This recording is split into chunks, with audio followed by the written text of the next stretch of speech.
Alors, il y a deux cas de figure. Soit j'ai un rendez-vous, donc dans ces cas-là, je me retrouve un peu dans la situation dans laquelle j'étais lorsque je travaillais.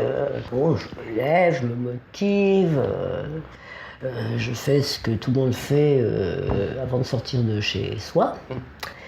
Soit je n'ai pas de rendez-vous, qui est, je dirais pas le plus fréquent, mais disons que ça c'est plutôt 50-50. Et dans ces cas-là, je prends mon petit déjeuner au lit. Au lit? Oui. Waouh. J'adore ça. Voilà. En lisant, ou en écoutant la radio, ou consultant mes mails, voilà, ce genre de choses. Et donc je diffère d'une certaine manière la journée normale, mais enfin bon, pour moi la journée a commencé quand même, d'une heure à peu près. Et ensuite... Eh bien ensuite, je vaque aux occupations de la maison, je réponds à mon courrier, c'est-à-dire à mes mails, puisque maintenant c'est un peu comme ça que ça se passe. Et puis soit je vais à la salle de sport, soit je travaille mon italien, soit je déprime un peu, voilà. Donc en fait, vous avez 3 activités. Vous faites du sport, de l'italien et de la dépression, c'est ça? Ah non, la dépression, le mot est un peu fort, je crois. Bon. Mais non, ça c'est réducteur. Ce sont des exemples que je vous ai donnés. Je peux très bien aller voir une amie, aller au cinéma, aller avoir une occupation culturelle. C'est-à-dire, d'une certaine manière, faire d'une façon beaucoup plus, sinon intense, en tout cas fréquente, ce que j'aimais faire lorsque je travaillais.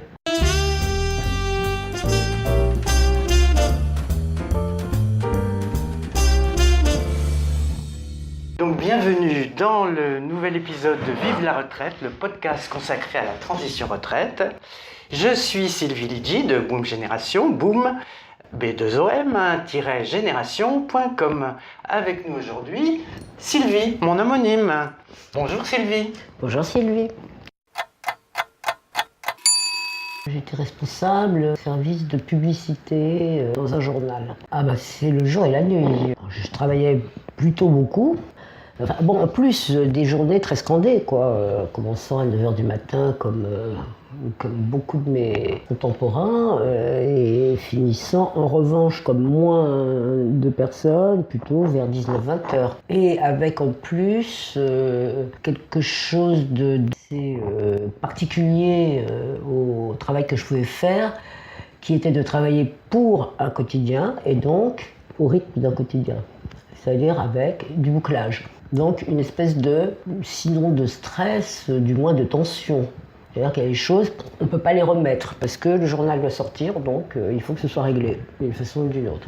Donc évidemment, les journées d'une personne de mon genre qui ne travaille plus sont forcément complètement différentes. C'est vraiment le jour et la nuit. Alors je préfère déjà le mot de situation que le mot de retraite. Ça peut-être qu'on y reviendra parce que c'est un mot que j'ai en horreur, qui n'est connoté pratiquement que négativement pour moi. Si on est entre guillemets retraité et qu'on se met à l'abri du monde, on est fichu, complètement fichu. Il faudrait trouver un autre mot, c'est pas moi qui vais le trouver. Autant la période du travail, où on appelle ça les actifs. Alors bon, les actifs c'est bien, mais si c'est les actifs par rapport aux passifs, c'est pas bien non plus. Donc, mais bon, admettons, je suis en activité, je suis actif, bon. Mais si le seul mot qu'on a trouvé pour ce qui vient après cette période d'activité, c'est retraité, non, ça ne peut en aucun cas, je crois, aider les gens qui sont dans cette situation, comme vous disiez si bien, à s'y épanouir. Inconsciemment, ça ne peut pas ne pas avoir un effet négatif. Mais c'était quoi la question que vous me posiez? Liberté, en tout cas sentiment de liberté. Ça c'est quand même la chose la plus forte. Dans le sens de ne pas avoir, d'avoir beaucoup moins à répondre à des injonctions extérieures. C'est-à-dire que même à la limite, d'être en capacité de pouvoir suivre pour son biorhythme, un mot un peu à la mode, et de ne pas avoir à se couler dans un moule. Comme on veut rester dans la société, on se coule dans certains moules, mais en tout cas pas celui du travail ou de l'activité salariale, puisque c'est mon cas, qui se surajoutait aux différents moules dans lesquels on est bien obligé de se couler quand on vit en société. Il y a beaucoup moins d'obligations. Et je pense que ça, c'est plutôt bien fait, que ça va avec l'âge. Au fait que, quand on avance en âge, je pense que déjà, naturellement, on se sent moins enclin à se soumettre à des obligations. Et ça tombe bien, puisque on y est moins soumis. Voilà. C'est positif, oui. Voilà. L'autre mot, ce serait rigueur. C'est-à-dire que c'est l'envers du sentiment de liberté. C'est-à-dire qu'il faut quand même, je pense, et c'est peut-être moi ce qui me manque parfois, d'avoir de la rigueur dans la manière de conduire sa journée, dans son emploi du temps. De se poser des objectifs, des petites règles, de se structurer. Parce que sinon, et surtout quand on vous a structuré dans votre emploi du temps pendant 40 ans, parce que vous étiez soumis à votre nécessité de votre emploi, de se retrouver comme ça du jour au lendemain sans avoir cette ossature de canevas dans lequel se tricotent tous les mini-événements de la journée, ça peut laisser désemparer, peut à force avoir un effet un peu négatif. Au début, évidemment, tout nouveau, tout beau, on est très très content de trouver sa liberté, de gambader intellectuellement, physiquement et tout ça. Et puis, après, je pense, moi en tout cas, je ne saurais pas très bien expliquer, en tout cas, ça doit dépendre beaucoup des personnalités, mais dans mon cas personnel, je pense qu'il faut avoir des mini-objectifs, des repères, il faut reconstruire les choses, cette fois-ci peut-être selon ses envies propres, autant que possible, et non pas des choses imposées de l'extérieur. Mais quand même, il le faut. Ça peut arriver à un moment donné, de se dire, mais finalement, je ne suis pas très utile, ou alors, justement, j'arrive pas à structurer mon temps. Il y a des gens dont je fais partie qui sont jamais complètement contents, donc voilà. D'abord être résistant dans son corps, parce que sans bonne santé, on peut évidemment faire moins de choses, voire certaines choses qui peuvent vous être totalement hors d'accès. Et puis résistant par rapport à tout ce qui peut peser sur nous. Et dans l'état de post-activité, je peux dire que il y a plein de choses auxquelles aussi on doit résister. Éventuellement une propension à s'enfermer un petit peu en soi, quand c'est pas chez soi. Parce qu'il y a quelque chose auquel on peut pas échapper. Alors après, chacun y répond à sa manière. Lorsqu'on a eu un emploi, surtout où entrait en jeu plein de gens, où c'était une véritable vie en société, et la résistance, c'est de ne pas se retrouver sans...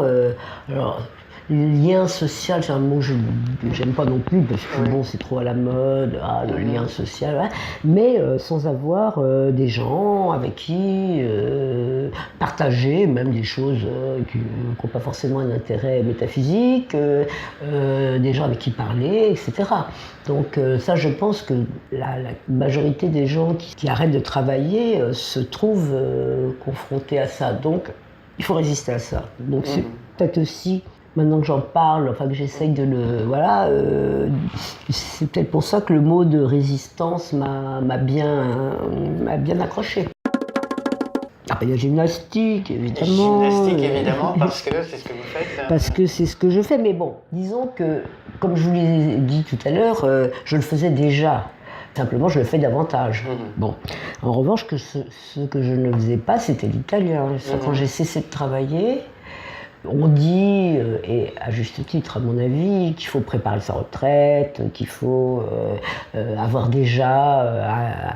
posé des jalons pour d'autres activités, etc. Et moi, le seul projet vraiment qui est arrivé à maturité, disons, que j'avais, c'était d'apprendre l'italien. Et je m'y suis tenue. Donc ça, c'était nouveau. Pourquoi italien? Alors je vais peut-être vous faire une petite pirouette, parce que l'allemand c'est trop difficile. Parce que les gens qui sont polyglottes, qui est loin d'être mon cas, me fascinent. Je trouve que pouvoir s'exprimer, donc d'une certaine manière penser en plusieurs langues, je trouve ça absolument magnifique.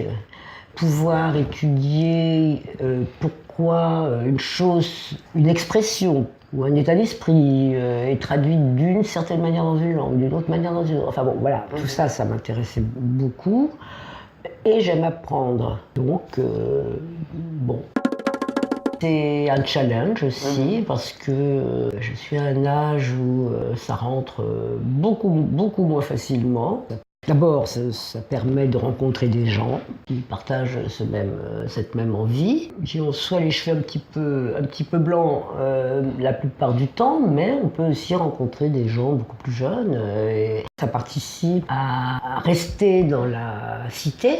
Et puis, ça ne se cantonne pas à la langue uniquement. On aborde évidemment la littérature, une civilisation finalement, d'une certaine manière. Donc ça me fait toujours plaisir. Rêve, je l'ai dit. Non. Alors rêve, c'est toujours... Rêve. Bah oui, bien sûr. Oui, pourquoi bien sûr?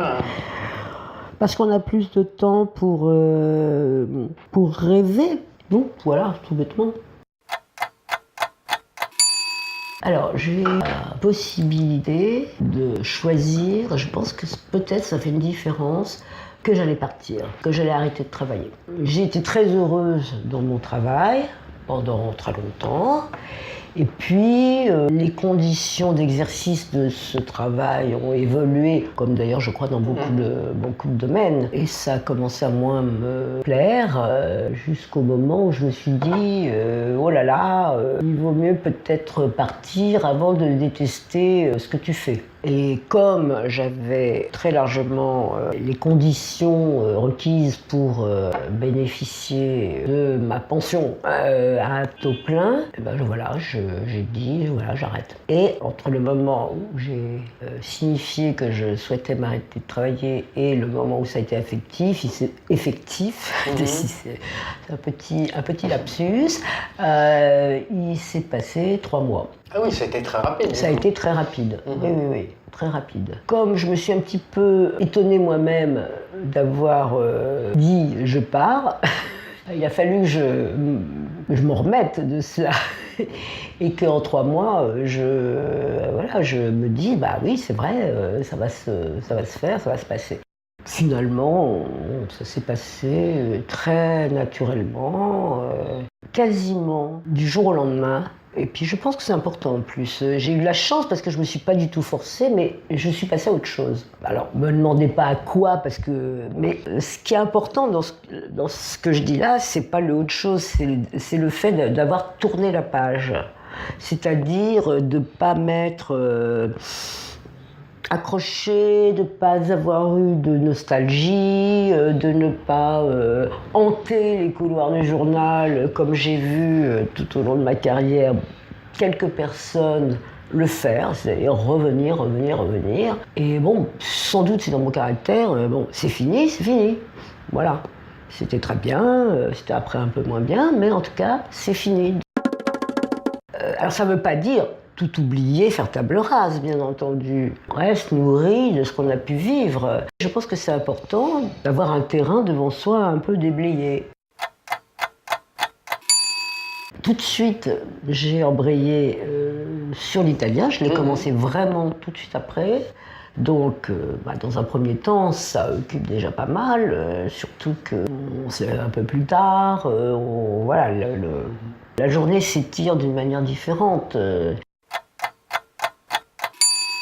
Et puis, alors oui, j'ai eu quand même aussi, j'étais assez aidée dans l'année où j'ai arrêté de travailler un 31 janvier. Et le 8 octobre, j'avais une petite fille qui me naissait. Donc évidemment, ça a été une source d'activité qui m'a bien occupée et qui continue d'ailleurs m'occuper. Ça a été génial parce que j'ai pu m'en occuper évidemment beaucoup plus que je ne l'aurais fait dès sa naissance. Puis aider ma fille pendant les premiers mois, etc. Comme une grand-mère peut faire quand elle a le temps, la possibilité de le faire. Curieux, c'est quand même un bon mot, je trouve, mais en même temps perplexe un peu. Comme on peut être devant l'inconnu, d'une certaine manière, on peut être curieux devant l'inconnu, mais en même temps, alors évidemment, on peut être aussi terrifié devant l'inconnu. C'est une piètre image. J'ai retraité ont le temps. Oui, a priori, ils n'ont rien à faire. Ça, c'est très très difficile, c'est très dur comme façon de voir les choses, parce que ça présuppose que seuls les gens qui travaillent ont quelque chose à faire. Quand même une façon de considérer la vie un petit peu aliénée, je trouve. J'en ai un petit peu parlé tout à l'heure, c'est-à-dire comme le temps se dilate de manière complètement différente, non, on n'a pas le temps, pas nécessairement. Mais on peut l'avoir par moment. On peut avoir un temps d'écoute, par exemple, beaucoup plus important, et tout est une question d'organisation. Si au lieu de prendre 4 rendez-vous dans la même journée, on se dit non, j'en prends aujourd'hui, un demain, un après-demain, voilà, on a plus de temps et c'est positif d'avoir plus de temps. Ça veut dire plus de temps à consacrer à chaque chose, en fait. Voilà, moins de pression. Vous avez tout à fait raison. Alors, ils n'ont rien à faire, là, ça peut exister, mais c'est horrible dans ces cas-là. Il vaut mieux résister, tout faire pour ne pas avoir rien à faire. Par ailleurs, avoir rien à faire, c'est comme quand on dit « je pense à rien ». Bon, moi je pense qu'on fait toujours quelque chose, même si on reste 10 minutes les yeux dans le vague à méditer, méditer pas au sens de la méditation là, mais à être comme ça, dans la contemplation par exemple. C'est quelque chose d'actif, la contemplation, donc on est dans le faire. C'est le revers de la médaille de ne pas être stressé par le temps. C'est-à-dire que à force de ne pas avoir à se dire « Ah, dans un quart d'heure, je dois faire ça », ça se délite un peu et on se laisse, effectivement, on peut se laisser envahir par une foule de petites choses qui ont un intérêt extrêmement limité. Est-ce que vous vous ennuyez parfois ? Non, j'ai pas l'impression. Je crois que je m'ennuie pas. En tout cas, moi, je me définis comme quelqu'un qui s'ennuie jamais. Alors, peut-être que je me cache derrière mon petit doigt, j'en sais rien, mais j'ai pas l'impression que je m'ennuie jamais. Je lis, je vais me promener, je regarde une série à télévision, je repasse, je peux bricoler un tout petit peu dans la maison. Enfin, voilà, et tout ce que je viens de dire, je ne le casse pas dans la catégorie la foule de petites choses sans intérêt. Je lis énormément, par exemple. De façon que je ne m'explique pas tellement, c'est de ne pas me sentir utile à la société, au sens large. Ce qui supposerait que je pensais me sentir utile quand je travaillais. J'étais pas utile à la société, j'étais utile dans l'environnement de travail dans lequel j'étais, puisque j'étais partie prenante. Donc effectivement, il y a des choses qui se réalisaient grâce, entre autres, à mon travail. On est moins inséré dans la société, et donc la résultante de ça, pour moi, pour mon cas personnel, est que je me sens un manque je me sens pas utile, voilà. Et que ça m'embête. Ça pourrait très bien ne pas m'embêter. Ça va, j'ai été utile pendant 40 ans, ça va, j'ai le droit de ne plus être utile. Non. Et ça, pour l'instant, c'est quelque chose qu'il faut que je règle, parce que ça persiste. Donc, un jour, il va falloir qu'il y ait un petit déclic. Enfin, il va falloir, ça serait bien s'il y avait un petit déclic qui me fasse trouver une activité qui me permette de dire bon, bah, à ma toute petite échelle, je suis utile. Voilà. Moi, c'est quelque chose que j'ai toujours, depuis toute petite, l'autorité supérieure est quelque chose que j'ai toujours eu énormément de mal à supporter et qui m'a vraiment pesé tout le temps, parfois sans raison, mais c'est dans l'ADN, quoi.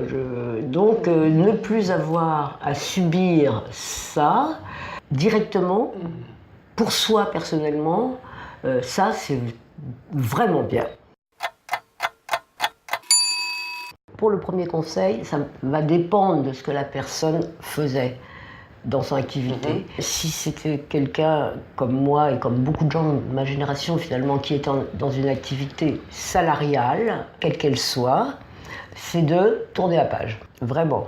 De se dire, bon ben voilà, c'était bien, c'était pas bien, c'est vrai, mais en tout cas là, j'aborde, c'est pas une seconde vie, parce que c'est pas une vie qui recommence dès le début, mais c'est une autre période de ma vie.